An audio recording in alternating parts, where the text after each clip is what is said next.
Welcome to The Explainer. Today, we're going on a truly fascinating journey to uncover the hidden cognitive processes behind creating art. Have you ever stood in front of a masterpiece in a gallery, completely mesmerized, and wondered what exactly happened in the artist's brain the literal second before they made that very first brushstroke? We so often just look at the finished canvas, but today, we're going to look right behind it.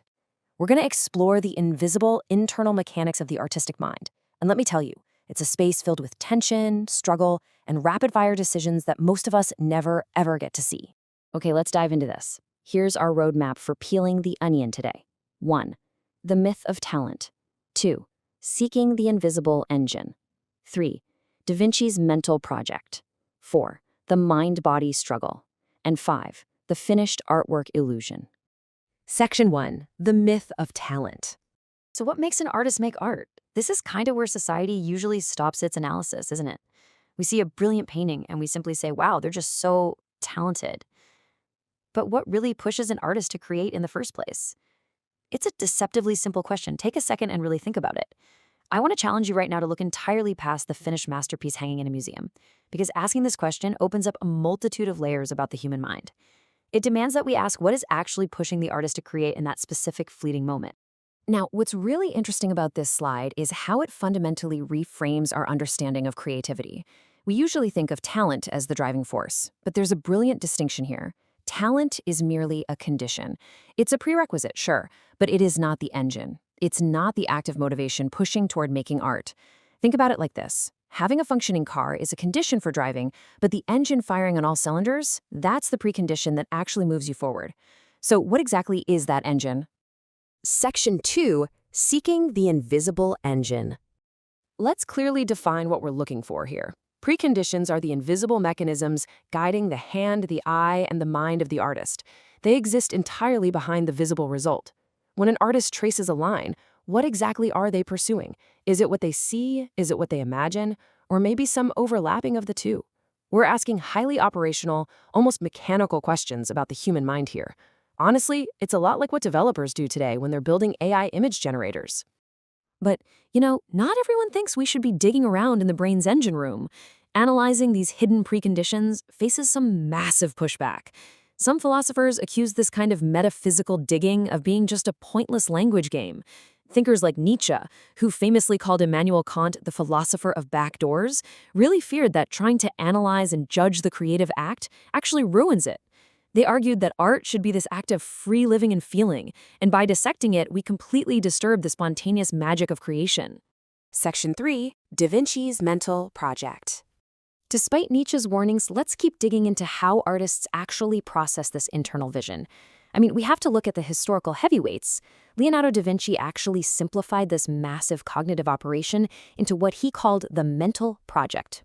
The general assumption is that the artistic act revolves around a mental image that the artist holds right in their mind, which they then try to transpose onto reality using various media.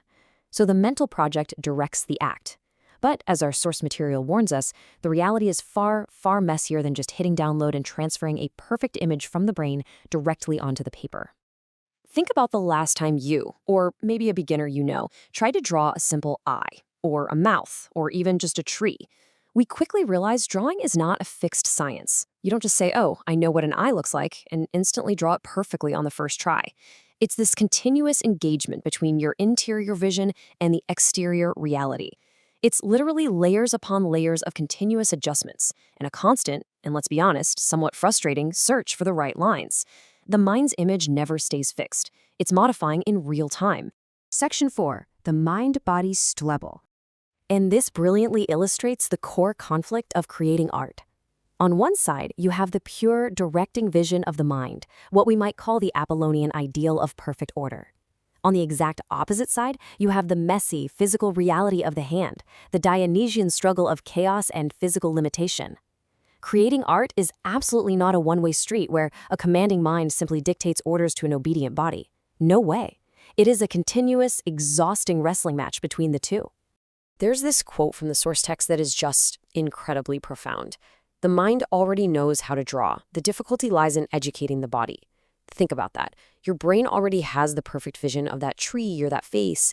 The true struggle of visual art is forcing your physical body through experiences, difficulties, and rules so that your muscles and nerves can finally eventually catch up to what your brain already sees. Let's walk through exactly how this plays out in real time, step by step. Step 1, the mind desires and envisions a line. Step 2, the hand traces that line, but it's always slightly imperfect. It never perfectly matches the vision. Step 3, because the physical line is different, the mind actually alters its original vision based on what it now sees on the paper. Step 4, because the vision just changed, the very next line the hand draws is altered. It's a continuous, rapid-fire chain reaction. Both mind and body are learning, communicating, and adjusting. And here's a fascinating takeaway. In artistic geniuses, this reciprocal tension, this constant search and continuous dissatisfaction is operating at the absolute highest, most intense level imaginable. Section 5, the finished artwork illusion. So what happens when that brutal, intimate struggle is finally over?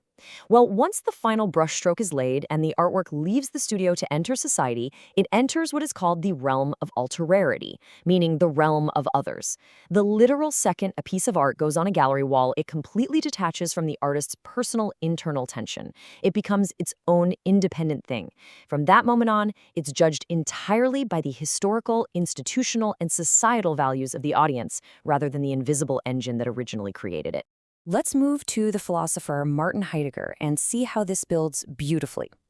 In his work, The Origin of the Work of Art, Heidegger focused on repositioning the meaning of art in its relation to this alterity. He wanted to recover the universal and historical meaning of an artwork rather than digging into the intimate, hidden preconditions we've been exploring today. He looked at the massive cultural impact of the finished piece, rather than getting bogged down in the artist's mental engine. Now, you might be wondering, why do we so rarely discuss these invisible mechanisms? Why is this inner digging so absent in art theory? Well, artists themselves rarely expose or discuss their own internal mechanisms because they're far too busy actually doing and showing. They're in the trenches of the mind-body struggle. Meanwhile, theoreticians and critics inevitably get caught by the shiny finished object. They are captivated by everything that takes place after the act of creation, completely missing the invisible engine that made the whole shebang possible in the first place.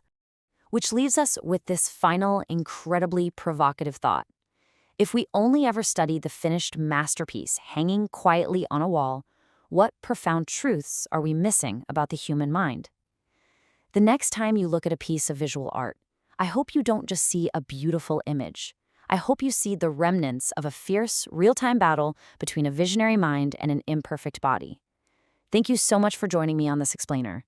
Keep learning, keep questioning, and definitely keep looking beyond the surface.